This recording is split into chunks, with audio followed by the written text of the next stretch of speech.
Apabila kita bercakap soal belia, kita harus punya keberanian untuk membicarakannya secara terbuka kerana masa depan negara hakikatnya bergantung kepada kedudukan belia dewasa ini. Untuk tujuan itu, Wacana Nasional kami lebarkan perbincangannya hari ini menyuluh kepada tema berkait dengan masa depan belia, dan untuk itu kami punya barisan panelis yang mewakili kelompok kepimpinan di pelbagai strata kepimpinan belia. Untuk itu saya raikan panelis yang pertama di sebelah kanan saya, Dr. Fatul Bari Mat Jahaya, Esko Pemuda UMNO. Assalamualaikum. Assalamualaikum warahmatullahi wabarakatuh. Belia ni kalau dari kacamata doktor, berapa ada julat umur ke ataupun semangatnya je, Datuk? Bagaimana, Doktor? Yalah, dari sudut terminologinya mungkin kita melihat kepada julat umurnya. Okey. Akan tetapi dari sudut gerakan saya kira melihat kepada semangat. Semangatnya. Ya. Itulah ada orang kata kat saya, apa ada pada nombor. Sebab di antara ramai-ramai malam ni saya paling tua kot. Betul, saya mulakan dengan itu. Ayahanda. Ayahanda, terima kasih, Doktor.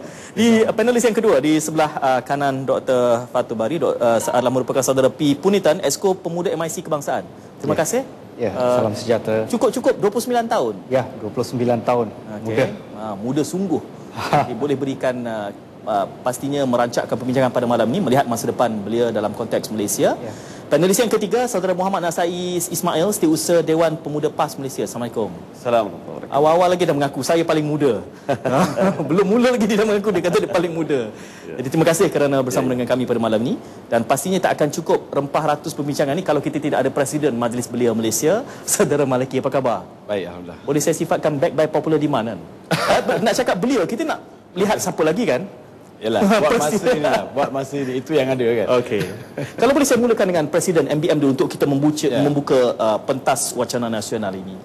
Belia di Malaysia, kita ada isunya, kita ada dasarnya, kita ada kementeriannya. Ya. Ya. Cuma saya selalu komen, saya kata sepatutnya Kementerian Belia dan Sukan itu betul-betul belia dan sukan, dan bukan sukan dan belia. Tak apalah.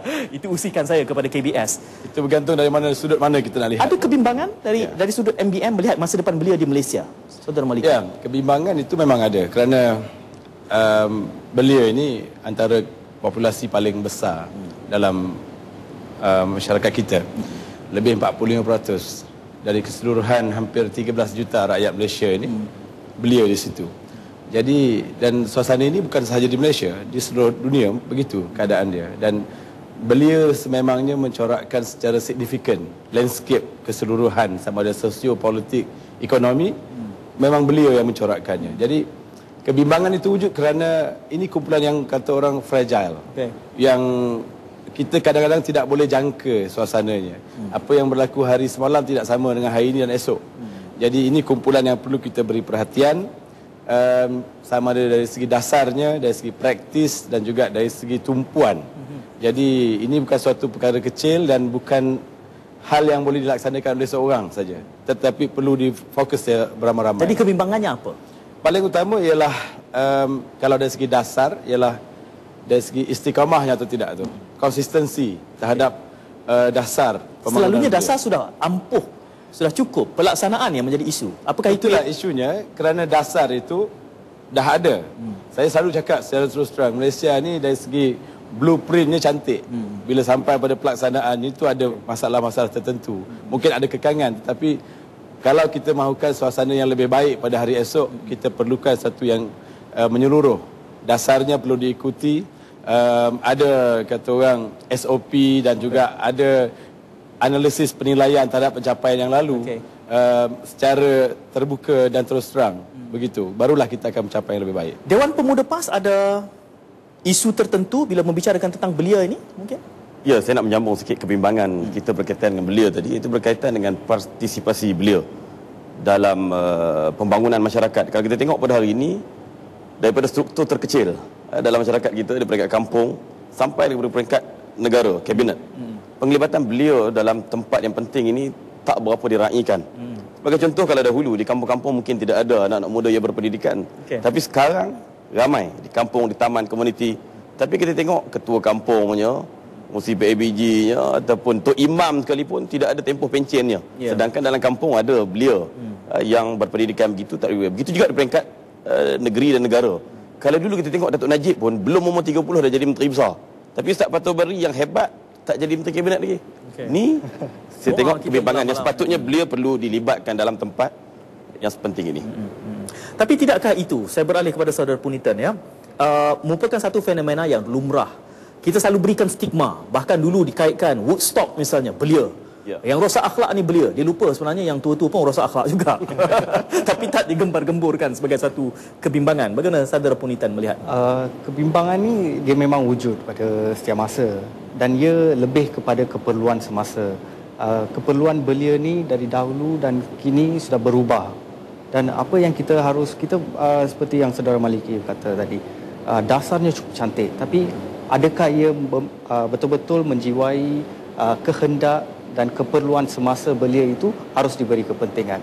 Dan kepentingan seperti ini harus sentiasa up to track, sentiasa mengikut zaman dan bukannya mengikut keperluan zaman Kita ada dahulu. banyak NGO yang di bawah naungan, berapa NGO di bawah naungan? MBM saja kita ada 39. 39. Itu tidak memadai untuk memberikan suara kepada kelompok belia kacamata pun?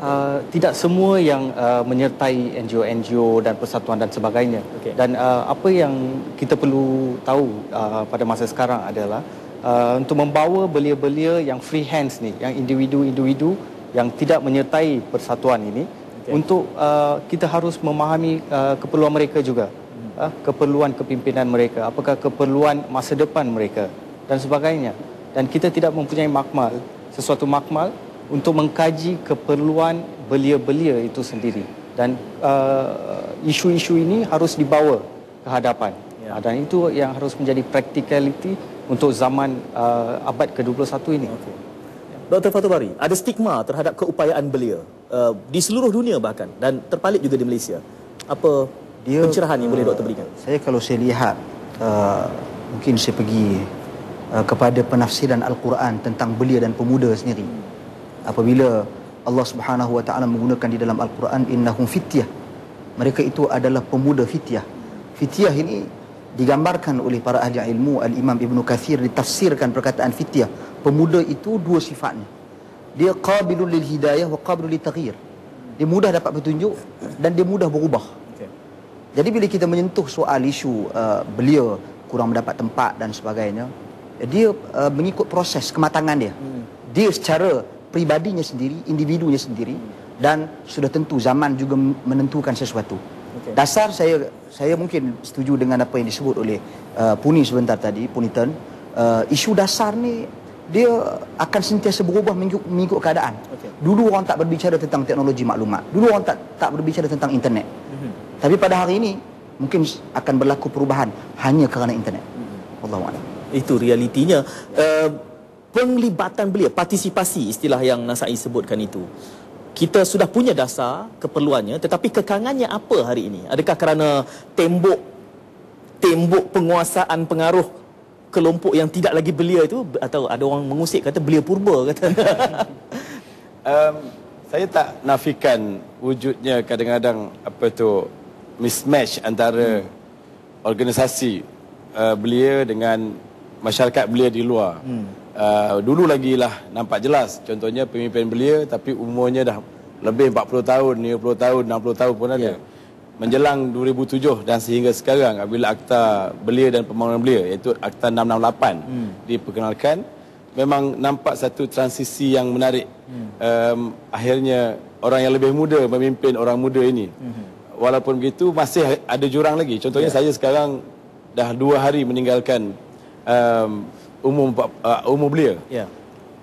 Saya sebagai presiden yang berumur dalam 40-an ataupun 30 akhir atas, 30-an akhir 30-an tetap merasai adanya jurang dengan ahli belia yang bermula umur 16 tahun tu. Jadi ini suatu yang tak dapat dielakkan.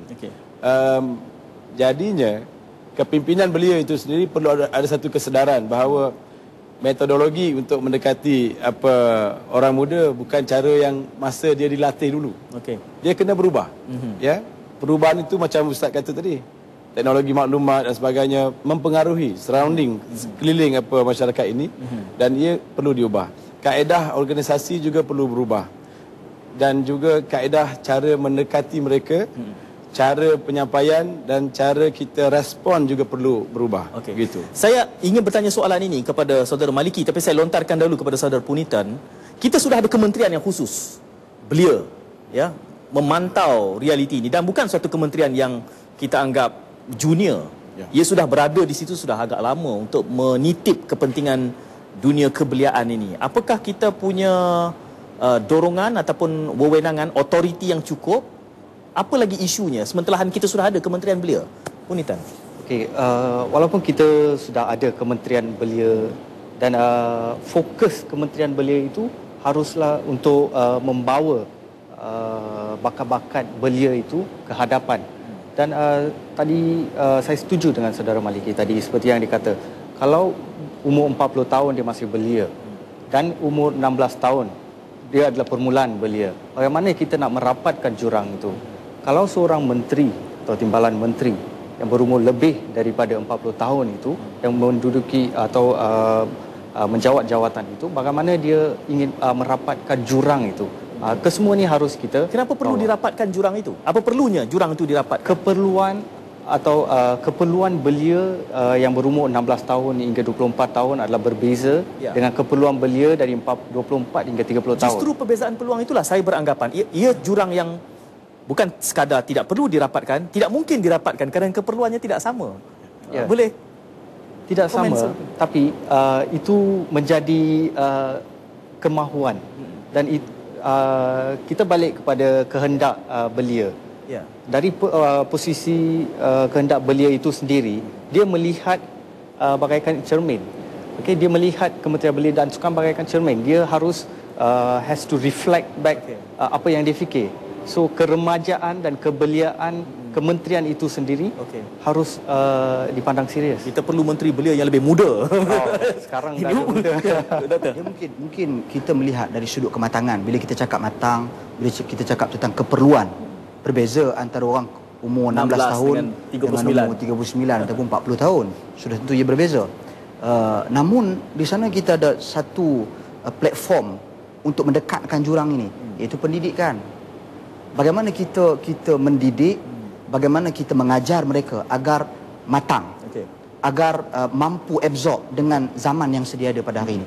Bahkan kalau kita tengok dalam konteks Kementerian Belia dan Sukan pada hari ini, saudara YB Khairi Jamaluddin apabila mengendengahkan falsafah baru dalam Kementerian Belia dan Sukan yang saya kira sangat menarik dalam usaha transformasi, iaitu from youth to youth by the youth. Ini saya kira satu yang bermaksud, umumnya bermaksud daripada orang muda kepada orang muda dengan cara yang muda, yang terkini. Itu yang cuba ditampilkan sesuai dengan kedudukan tersebut diberikan kepada orang yang usianya juga muda. Maka untuk memahami keperluan orang muda dan untuk membantu memberikan pendidikan, mematangkan lagi orang muda, saya kira di situ poin untuk mendekatkan jurang tersebut. Doktor melihat program belia sedia ada, baik di bawah MBM, baik di bawah usaha mungkin kerajaan negeri, kementerian. Apakah itu memadai atau ada kelompongan, ada sudut-sudut yang perlu diperkemaskan? Sudah tentu. Bagi pandangan saya, bukan setiap kementerian, kita tak melihat kepada setiap kementerian, melihat kepada setiap perubahan dan peralihan zaman. Sudah tentu akan ada di sana, perlu diwujudkan di sana perubahan dari masa ke semasa. Seperti yang disebut transisi yang bermula pada tahun 2005-2007 kebelakangan ini. Jadi benda itu dilihat belia ke depan dalam banyak isu. Kalau dulu, saya minta maaf, kalau dulu kurang belia ke depan bercakap tentang kos kenaikan harga barang. Tapi hari ini yang turun ramai adalah belia, dan itu adalah mewakili seorang orang muda. Jadi ini menggambarkan perubahan cara berfikir, disebabkan penyebaran sumber maklumat ataupun maklumat yang tidak mungkin dikawal lagi pada hari ini. Ya, Pengerusi, saya setuju dengan poin pertama daripada belia kepada belia idea tu. Tapi kekangan yang berlaku tadi kepada partisipasi anak muda belia ni dalam masyarakat ni, saya tengok dua perkara yang penting kita tengok. Yang pertamanya sistem. Isunya bukan proses. Proses boleh jadi baik, dasar baik, falsafah baik. Tetapi bakat itu sudah ada. Ya, bakat sudah ada. Ilmunya pun sudah ada. Yang tak ada lah, tapi yang dah ada. Tapi kenapa tidak dilibatkan di dalam pembangunan negara, pembangunan masyarakat? Yang pertama saya tengok disebabkan feudalism berlaku dalam masyarakat itu masih tinggi secara tak langsung. baik di peringkat komuniti sampai peringkat negara. Ya. Kenapa tidak orang yang berumur 30-an sudah boleh bertanding presiden satu-satu parti. Kenapa tidak Ustaz Fatul Bari yang baru 33 tak bertanding timbalan presiden parti? Itu boleh. Tapi benda tu dah tak jadi budaya. Kerana apa? Kerana walaupun ada bakat, tapi kita tidak boleh langkah orang yang lebih dahulu daripada kita. Yang keduanya, kalau kita tengok kondisi yang berlaku dalam negara, khususnya ekonomi. Bila kondisi itu tidak berapa selesa dengan kos tarikh hidup yang tinggi, dengan percukaian, GST dan sebagainya, menyebabkan bakat-bakat ni tidak mengalir dalam negara. Okey. Sebahagiannya. Dan benda ni diakui oleh kerajaan. Bagaimana the best talent, the best brain, yang pakar di kalangan anak-anak muda negara kita, yang bekerja di UK, di Amerika, di Kanada, di Singapura. Sebab apa? Sebab kondisi itu tidak meraihkan mereka untuk duduk dalam negara. Dan benda ini yang perlu diubah. Sistem. Yang keduanya, kondisi ekonomi negara perlu meraihkan anak muda ini supaya kepakaran yang ada pada mereka itu boleh balik ke dalam negara kita, dan negara kita yang akan dapat manfaat. Sekarang negara luar yang dapat manfaat daripada kepakaran yang ada pada anak-anak muda kita yang berbakat, yang sepatutnya digalirkan dalam negara. Itu isu dia. Ya, Saudara Maliki. Ya, saya akui isu kerjaya ni sebenarnya isu paling penting. Bukan saja di Malaysia, tapi keseluruhan globe ni. ILO, iaitu International Labour Organization, telah menyatakan 2012 dan 2013 adalah tahun krisis kepada orang muda kerana pengangguran. Okey. Dan 9/10 daripada orang muda berada dalam negara pembangun. Dan mereka ini mencari kerja. Kalau kita nak stabilkan keadaan, dikatakan seluruh dunia ni kena ada 600 juta produktif job. Maksudnya kerjaya yang produktif kena disediakan, barulah orang muda akan tenang, harmoni. Kalau tidak, akan ada migrasi, human trafficking dan sebagainya. Negara seperti Malaysia akan menghadapi, dan sekarang memang sedang menghadapinya. Orang yang terbaik menyumbang waktu mudanya di luar, balik ke Malaysia hanya masa untuk pencen. Ini suatu yang merugikan. Dan kalau kita tidak ambil tindakan yang pantas, kita akan menghadapi masalah yang lain. Kerana itulah MBM awal-awal telah menyatakan usul kepada kerajaan tentang kebimbangan kami terhadap kos hari hidup itu. Itu perlu ditangani kerana ia betul-betul terkena batang hidung orang muda itu. Dengan realiti itu, tuan-tuan, ya, saya melihat bahawa apa yang harus kita bincangkan juga adalah realiti global. Kerana hari ini dunia tanpa sempadan, perkampungan global village, perkampungan dunia, memungkinkan mobiliti belia itu merentas sempadan geografi, geopolitik bahkan. Justru kalaupun kita mengata krisis ataupun cabaran yang kita hadapi ini adalah cabaran yang sifatnya politikal setempat, tetapi harus kita letakkan konteks itu dalam pentas global. Kerana sementelahan anak muda kita berhijrah, anak muda orang lain dari negara lain pula berhijrah ke negara kita. Dan realiti itu harus kita fahami. Kita akan tangani sejurus selepas kita berehat seketika.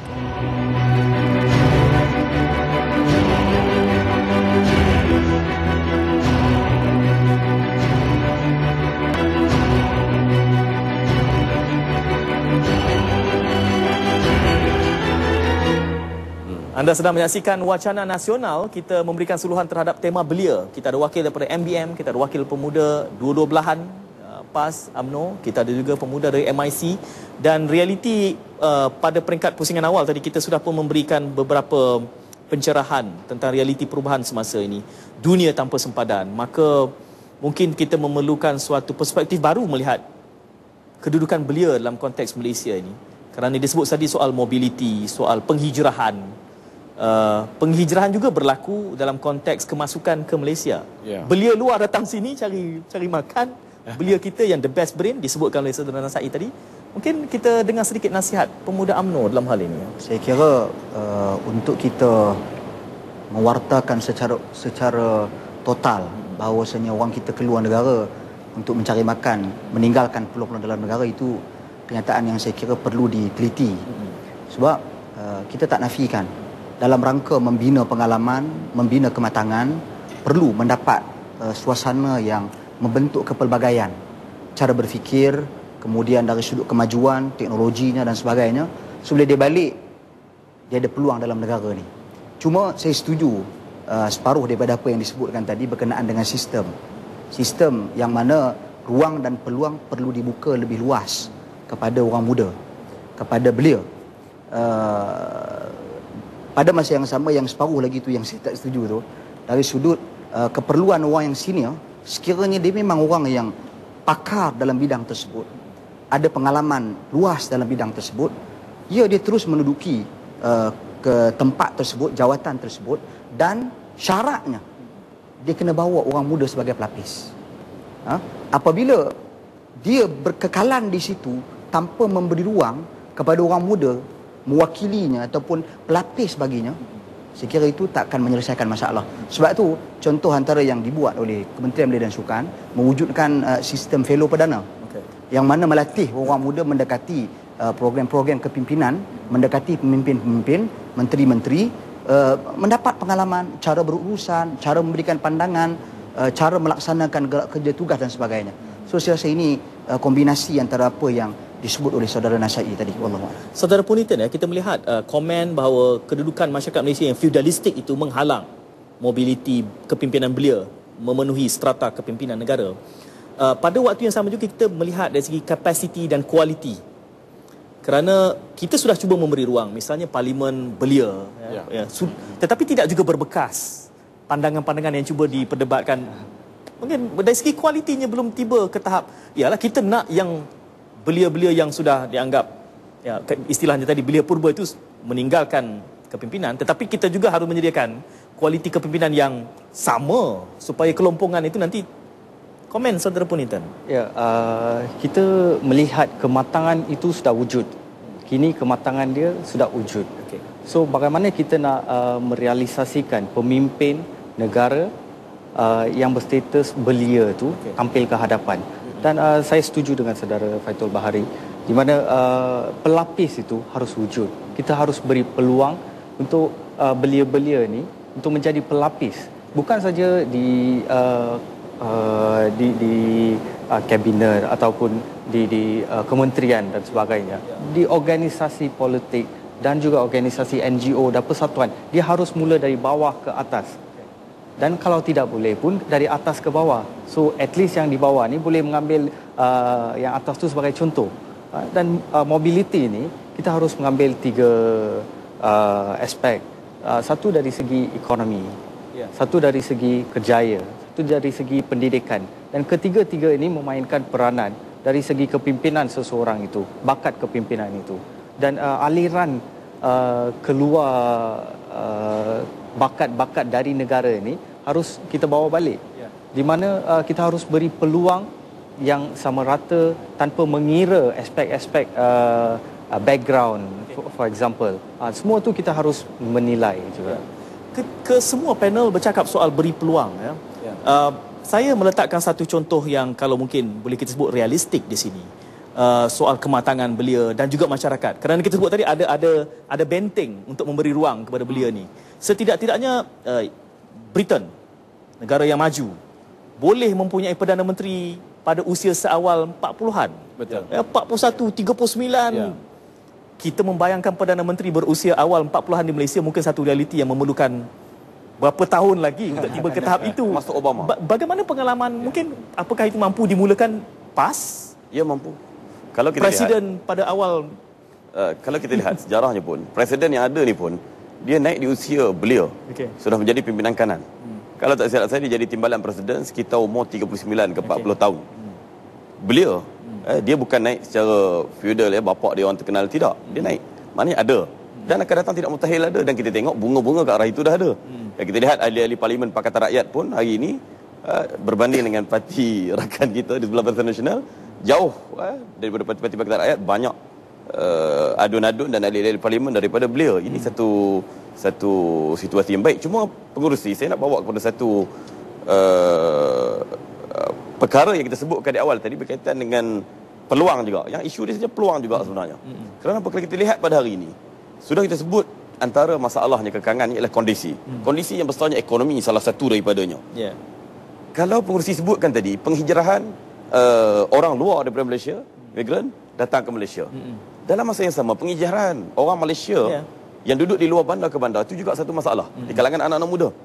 Saya baca satu tokoh, saya sudah lupa namanya, kajian dia mengatakan kalau populasi ini tidak berubah, boleh jadi dalam tempoh 20 tahun akan datang 60% penduduk dunia duduk di bandar.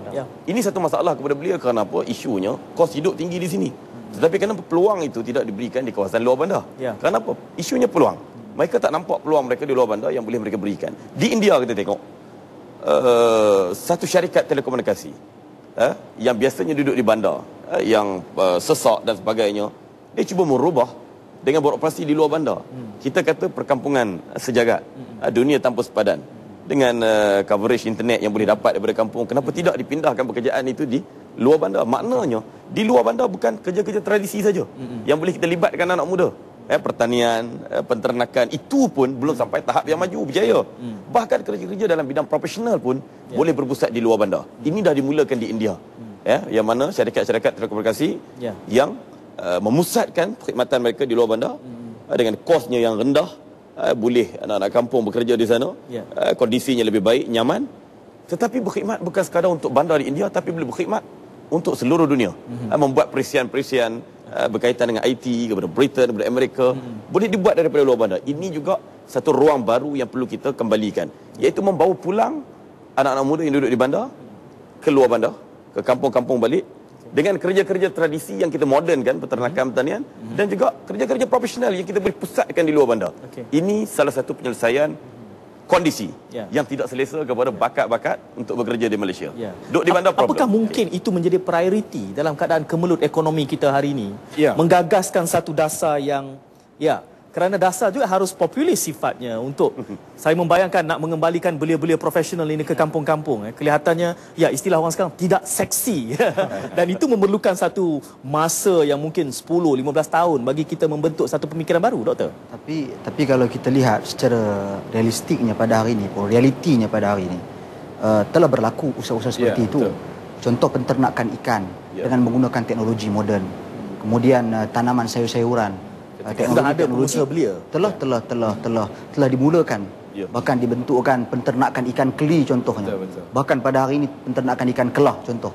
Dimodernkan dengan kaedah-kaedah yang saya kira berteknologi tinggi. Cuma apa yang disebutkan oleh saudara Nasai, saya kira sebenarnya ia memerlukan ataupun berkehendak kepada keperluan perkara tersebut sendiri. Kerajaan sebagai satu contohnya mengambil langkah membangunkan kelang-kelang ataupun industri-industri ini kebanyakannya di luar bandar. Kulim, siapa kenal Kulim dulu? Tapi hari ini Kulim dah jadi satu Kulim high-tech bandar. Dan banyak lagi secara berperingkat. Dan contoh yang terbaru yang boleh mungkin kita ambil, walaupun saya kira ada kaitan dengan apa yang kita bincangkan, jihad melawan orang tengah contohnya. Kalau dulu, zaman Islam dulu, zaman Nabi SAW dulu, dia ada satu istilah berkenaan dengan jual beli ni, dia kategori an-nahyu an bai' hadiril libad. Pengharaman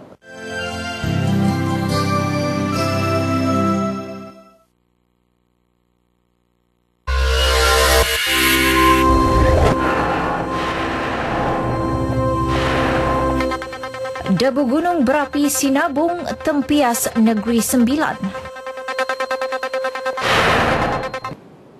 Orang bandar beli barang daripada orang kampung. Apa konsepnya di sini? Orang bandar beli barang daripada orang badui, orang kampung, orang di kampung, tanpa orang kampung mengetahui harga pasaran. Harga sebenar. Jadi orang ada dua kemudaratan di situ. Satu, orang kampung tak boleh untung besar. Satu lagi, orang masyarakat di bandar dapat harga yang tinggi. Dapat harga yang sangat tinggi. So konsep jual beli seperti ini dilarang.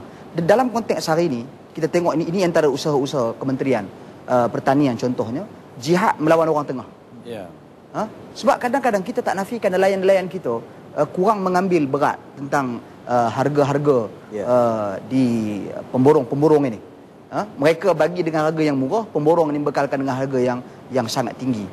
So antara cadangan-cadangan dan idea yang pernah kita utarakan dan cadangkan, supaya bila kita lawan orang tengah ni, bererti kita ambil langsung daripada orang kampung. Maknanya kita akan bawa sesuatu ke luar bandar untuk kita samaratakan dari sudut keuntungan. Puniten. Mengambil kira ekonomi belia ni, saya ingin melihat kepada dasar wawasan 2020. Kita mempunyai 6 tahun lagi untuk menyentuh 2020 ni, tahun 2020, di mana negara berpendapatan tinggi. Pada waktu itu negara akan mencapai status negara maju, dan apakah ekonomi negara itu akan meningkat, jauh meningkat, dan ekonomi belia itu apakah jurang dia, kita harus melihat. Dan jurang ini sekiranya kita rapatkan, maka ramai belia-belia yang berumur kurang daripada 40 tahun ini, dia akan menjadi bakal usahawan dan bakal yang mampu ceria di hadapan. Dan itu yang harus kita lihat. Saya bagi Saudara Maliki. Berkenaan dengan pengangguran dan kerjaya ni, ada 3 perkara yang harus kita fahami lah. Kalau 3 perkara ini berlaku, maknanya belia kita sedang menghadapi masalah. Yang pertama, hakikatnya 1/3 pencari pekerjaan penganggur ni, dia pasti 6 bulan dia tidak ada kerja. Ini hakikat. ILO memberitahu. Maknanya 6 bulan tak ada kerja ataupun lebih dari itu. Yang kedua, pengangguran berkemahiran rendah ni, atau penganggur yang berkemahiran rendah lebih tinggi pada yang berkemahiran tinggi. Maknanya orang yang tidak masuk universiti, yang tercicir, jauh lebih ramai menganggur berbanding dengan yang higher education. Dan yang ketiga, lebih ramai orang muda yang berkelulusan tinggi sanggup bekerja rendah dalam bidang yang kelayakan lebih rendah. Kalau ini berlaku, menunjukkan bahawa keadaan itu cukup kritikal kepada kita, dan saya akui berlaku di tempat kita. Tidak dalam masa yang sama, bila Saudara Nasai katakan keadaan sekarang ini macam berlaku migrasi dari kampung ke bandar.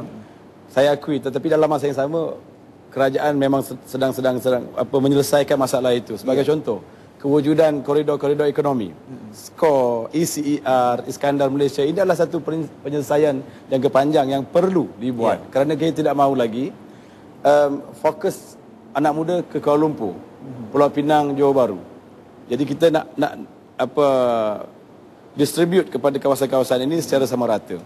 Kemudian kita lihat juga bagaimana perancangan untuk mewujudkan sistem pengangkutan yang lebih efisien. Dari Singapura ke Kuala Lumpur ada kereta api laju. Ini akan membantu. Kerana akhirnya kita akan lihat orang tu tetap bekerja, tinggal di Batu Pahat, tapi kerja di Kuala Lumpur. Tak ada masalah. Kerana apa? Dia dapat mengurangkan kos kehidupan di situ dan kepadatan. Ini memang kita akui satu perkara yang sangat baik. Tapi dalam masa yang sama, yang tadi pertanian tu, memang saya dalam MBM sendiri pun kita sedang memberi fokus kepada agrobelia. Kerana itu kami menyambut baik usaha Menteri Pertanian dan Industri Asas Tani menunjukkan majlis perunding agropreneur muda. Kita nak pastikan golongan orang muda mengambil tempat yang ditinggalkan oleh petani-petani yang sekarang usianya dalam 60 tahun ke atas. Kalau kita biarkan ini, kita bukan sahaja menghadapi masalah kerjaya, krisis makanan. Food security akan menyebabkan kita lagi parah dalam hal ini. Ini yang perlu kita tangani sama-sama. Tagline-nya pun pertanian itu adalah merupakan satu perniagaan. Itu satu perubahan persepsi. Punita nak tambah? Saya ingin mencelah sikit. Berhubung dengan gaji dia sendiri, gaji graduan itu sendiri, meningkatnya kos sara hidup, kos kehidupan dan sebagainya yang melibatkan migrasi dan sebagainya. Dalam jangka masa 10 tahun kita melihat, 10 tahun yang lepas, seorang graduan lepasan ijazah sarjana seumpamanya, mereka mendapat gaji yang tidak banyak berubah pada masa kini, dan ia juga adalah penyumbang kepada disparity level untuk leveraging the strength of yang belia-belia di negara ini. Maka kita harus memberikan fokus tu, di mana ekonomi kita mempunyai masalah, 3 masalah. Masyarakat belia India pun saya rasa ia adalah isu yang sama, kerjaya, ekonomi dan juga pendidikan. Dan ketiga-tiga ini adalah masih berkaitan. Masing-masing berkaitan dan kita tidak dapat mengubah. Pada saya, Tuan Busi, selagi industri kita tidak serius untuk mempertingkatkan teknologinya, selagi itu belia kita akan bekerja dalam bidang yang peringkat rendah ataupun kemahiran yang tidak begitu tinggi. Contohnya, sekiranya pemilik industri pertanian masih menggunakan intensif buruh, dia tak mahu nak gunakan teknologi, contohnya mesin yang canggih, menggunakan standard amalan pertanian baik dan sebagainya. Selagi itu belia kita atau rakyat kita akan bekerja dalam sistem yang kerangka sedia ada. Saya setuju. Berkait dengan teknologi. Tapi sebenarnya kadang-kadang dalam masa yang sama kita tengok Mardi ada teknologi yang cukup baik. Masalahnya deliver. Bagaimana benda itu sampai kepada bawah. Kalau pengurusi ingat tak beberapa tahun yang lalu, Mardi sudah ada satu teknologi boleh proses kulit durian. Dijadikan bahan-bahan tertentu untuk buat perabot pun boleh, buat bekas makanan dan sebagainya. Maknanya durian tu daripada isi sampai ke kulit dah boleh jual. Tapi bagaimana benda itu diperturunkan di bawah? Ataupun sekadar kita lihat di pameran-pameran Mardi, itu satu. Yang keduanya berkaitan dengan pertanian luar bandar tadi. Ya, peluang ada. Kementerian Pertanian bagi subsidi dan sebagainya untuk menternak, untuk bertani dan sebagainya. Tapi biasanya dia pergi kepada pusingan pertama saja. Buat peternakan ikan, lembu, feedlot dan sebagainya. Kerajaan bagi lembu, bagi makanan, bagi segala kemudahan mereka awal. Tapi lepas pada habis satu musim yang disubsidikan, mati kebanyakannya. Kerana apa? Kerana jihad lawan orang tengah satu bab. Kena buat Zat. Yang pertama, jihad lawan orang atas pada tengah. Dan juga orang bawah yang malas, satu bab. Atas maknanya pihak pemerintah yang saya nak sebutkan. Peringkat pertama kita subsidikan makanan. Tetapi bila pergi kepada pusingan kedua dia tak mampu sebab harga makanan yang tinggi. Sebab apa harga makanan ternakan tinggi? Sebab tidak ada kawalan. Monopoli. Syarikat tertentu saja yang dibenarkan untuk menjual makanan ternakan. Bila mereka meraihkan kehendak peternak-peternak daripada luar negara yang membeli harga ternakan, makanan ternakan dalam negara kita ni dengan harga yang tinggi, maka benda tu kesan bagi kepada peternak-peternak yang ada dalam negara kita. Jadi bagaimana anak muda kita nak balik ke kampung untuk jadi peternak? Baik. Walaupun peternak pertanian itu satu perniagaan, boleh kaya duduk kat kampung, tapi tak jadi sebab apa? Betul. Kawalan itu tak berlaku. Saya bersetuju dengan pandangan itu, cuma kalau kita kaitkan dengan konteks belia, diberikan peluang pun, apa jaminannya yang akan mendapat peluang itu adalah 40 tahun ke bawah? Kerana perniagaan, ekonomi adalah berkait dengan peluang, opportunity. Orang yang opportunistik yang akan mendapat itu. Kerana itu saya melihat, saya bersetuju bahawa 40 minit awal ini kita berikan fokus yang besar kepada ekonomi, kerana itulah keresahan semasa. Tetapi pusingan berikutnya ni, saya ingin membawa perbincangan kita berkait dengan kepimpinan dan perpaduan, elemen yang lebih subtle, yang saya yakin itu berada di dalam kontinum domain usaha upaya tuan-tuan sebagai pemimpin belia hari ini. Kita kembali selepas ini memberikan penegasan kepada dua tema itu.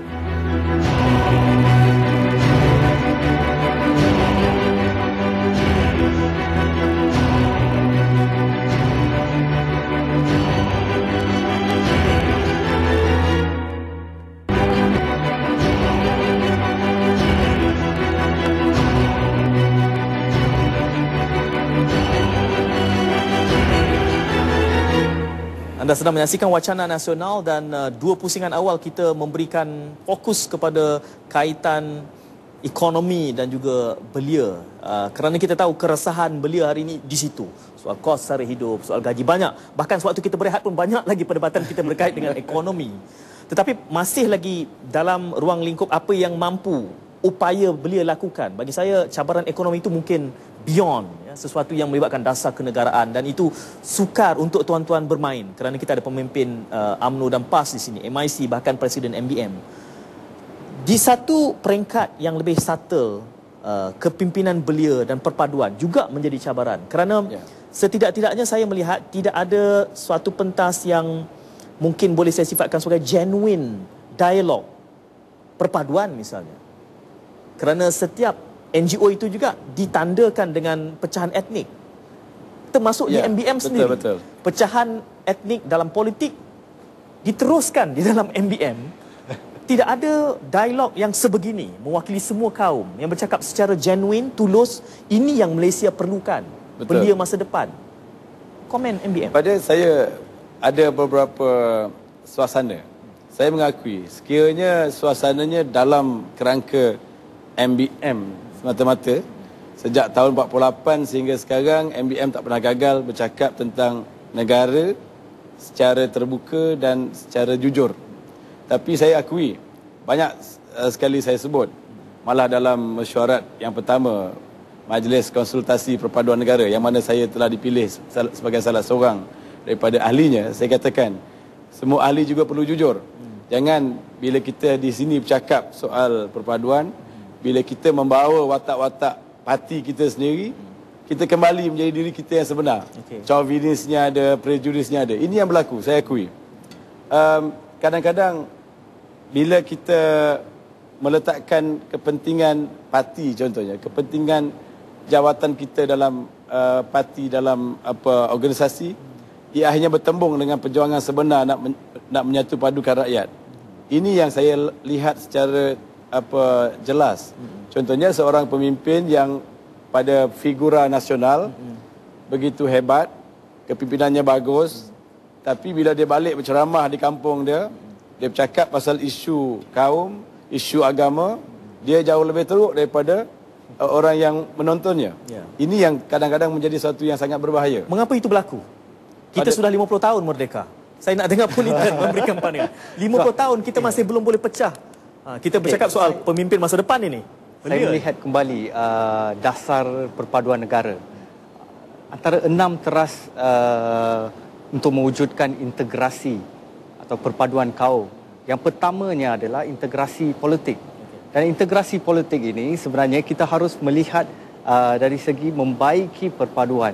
Dan bukannya sesuatu isu yang dibawa seumpamanya haruslah menjurus kepada perpaduan, dan perpaduan itu harus diletakkan diperkasakan dahulu, dan bukannya politik itu dipermainkan dahulu dan kemudiannya kita membincangkan pasal perpaduan. Maka seseorang pemimpin itu harus meletakkan dirinya sebagai orang yang bertanggungjawab terhadap perpaduan negara. Sesiapa pun, ahli politik mana pun, mereka harus membawa isu ini. Tahu sih, itu ideal sangat. Saya cakap terus terang. Selalu ideal. Kerana apa? Praktis yang saya lihat sekarang. Kerana politik ada kaitan dengan populis. Dia perlu dilihat popular, dia lihat menjadi hero kepada satu perkara. Ini yang berlaku. Bila insiden berlaku, contohnya kemalangan antara orang Melayu dengan orang India.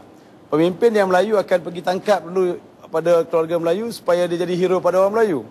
Pemimpin India, dia pergi kepada keluarga India untuk menjadi hero kepada India. Supaya dia dilihat mampu menjadi satu pemimpin kepada kaumnya. Ini masalah penyakit kat Malaysia yang kita perlu selesaikan sama-sama. Ini hakikat belia perlu selesaikan demi masa depan. Dengan pandangan saudara Nasai mungkin. Ya, kalau kita lihat Malaysia ini, model negara yang seumpama Malaysia, majmuknya sebegini, saya rasa sukar untuk kita cari dalam dunia ini, negara seumpama ini. Dan memang sukar untuk mencari formulanya. Tetapi kalau kita temu formula dia, Malaysia akan jadi negara yang lebih maju, bertamadun daripada negara-negara lain. Sebab apa? Orang Melayu ada tamadunnya yang boleh dibanggakan. Kerajaan Melayu Melaka. Orang India ada tamadunnya. Orang Cina ada tamadunnya. Sekiranya 3 tamadun ini digabungkan, Malaysia akan jadi negara yang jauh lebih baik daripada mereka, daripada Britain, Jepun dan lain-lain. Itu idealnya. Kenapa tak berlaku? Sebab kita tidak ada jiwa besar dalam menyelesaikan perkara ini.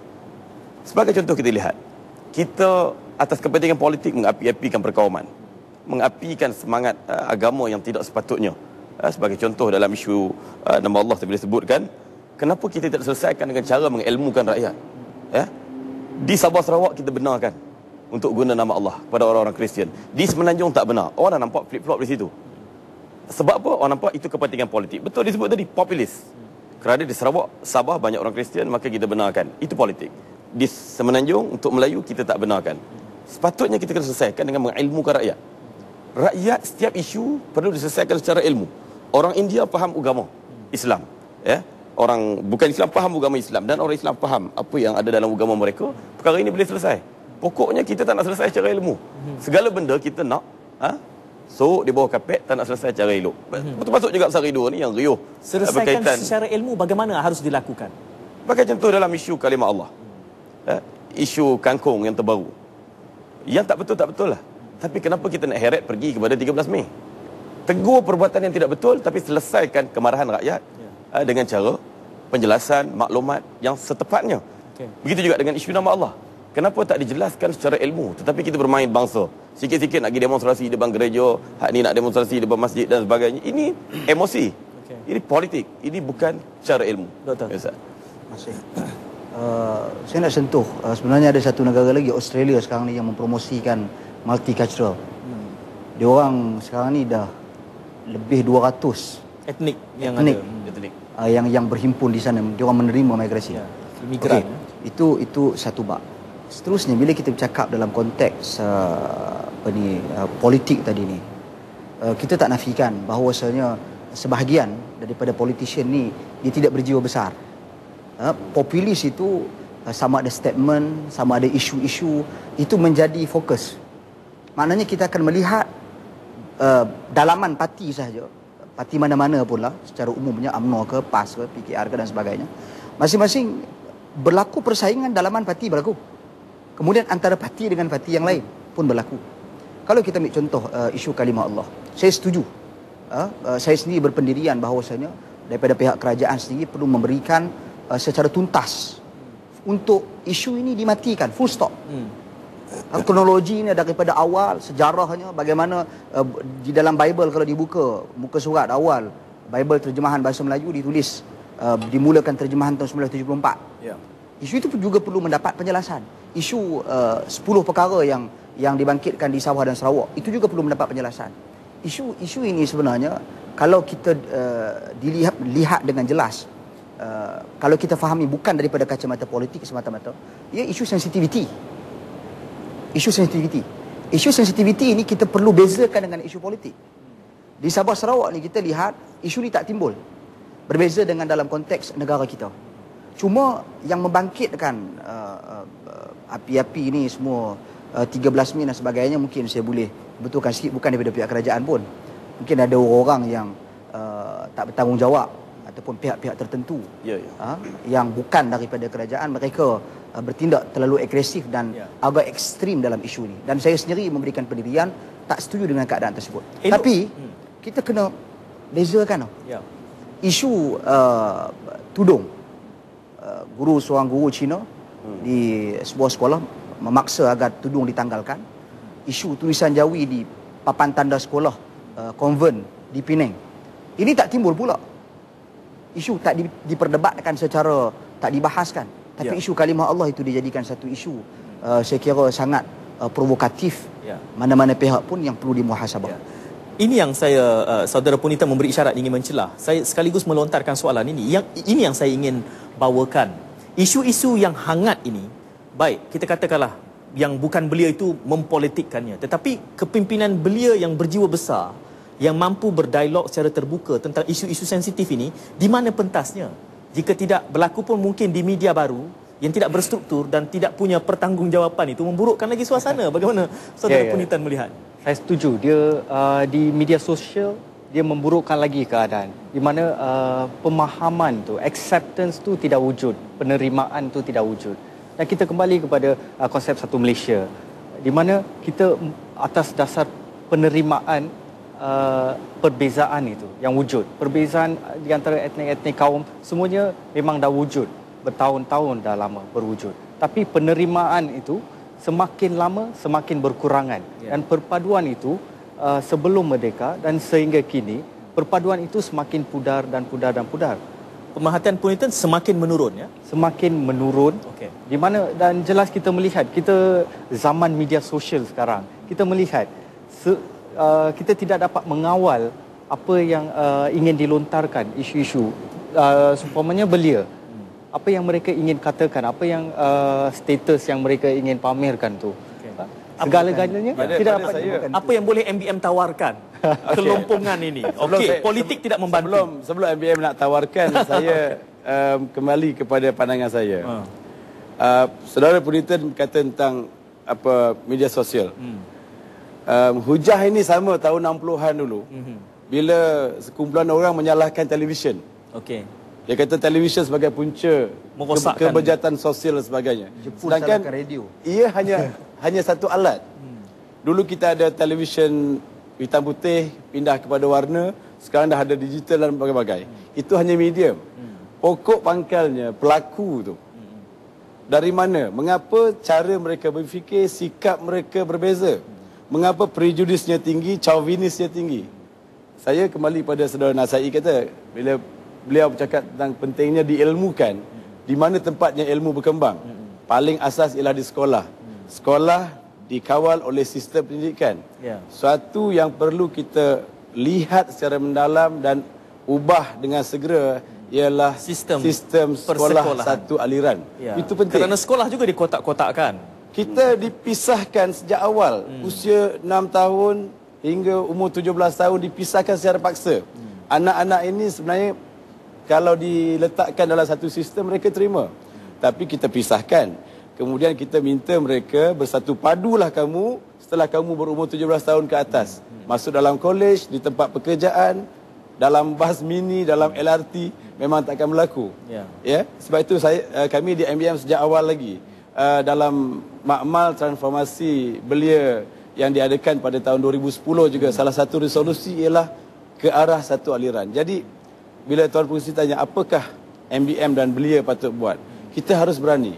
Ya. Ini bukan nak mengubah status quo, tapi ini asas kenegaraan. Bayangkan macam mana kita nak bercakap soal perpaduan kalau asas kenegaraan yang bertunjangkan perlembagaan persekutuan tidak diterima. Saudara Puni bercakap tentang penerimaan. Rakyat kita melihat penerimaan itu pada sudut yang berbeza. Ada orang tidak mahu terima hakikat bahawa agung adalah ketua negara. Ada yang tak boleh terima agama Islam sebagai sebuah agama rasmi. Ada yang menganggap bahawa berlaku ketidakadilan dari segi fokus dan pembangunan. Jadi kita berpencak pada pentas yang tak sama. Akhirnya kita nak hasil yang sama memang mustahil. Ya, saya ingin ini yang sepatutnya kita lihat. Sekolah satu aliran ni dan wujud juga satu persoalan sekolah satu aliran ni, sekolah rendah kebangsaan dan juga sekolah rendah jenis kebangsaan Tamil dan Cina. 6 tahun mereka di sana. Ya. Tahun 12 tahun mereka tamatkan darjah 6 tu. Mereka kecenderungan mereka dalam menilai perpaduan dan sebagainya adalah masih rendah. Dan mereka masih mempunyai dari tingkatan 1 hingga tingkatan 5. Dan saya rasa kalau kita masih ingin menyatakan bahawa sekolah satu aliran itulah atau sekolah-sekolah yang berkaitan dengan bangsa ni, yang inilah adalah punca kelemahan perpaduan, saya tidak setuju. Sebab apa? Kita masih mempunyai tingkatan 1 hingga tingkatan 5 di mana untuk memperbetulkan keadaan dan, di mana kecenderungan hakikatnya sekarang memang tak betul. Ya. Satu minit. Isunya tadi apa peranan yang kita boleh selesaikan masalah belia. ini. Saya tengok salah satu daripadanya. Kalau parti politik dia semua dia betul. Badan yang sepatutnya menjadi pendesak kepada negeri ini adalah orang tengah. Majlis belia dan NGO civil society Presiden dah senyum. perlu diperkuatkan secara bebas.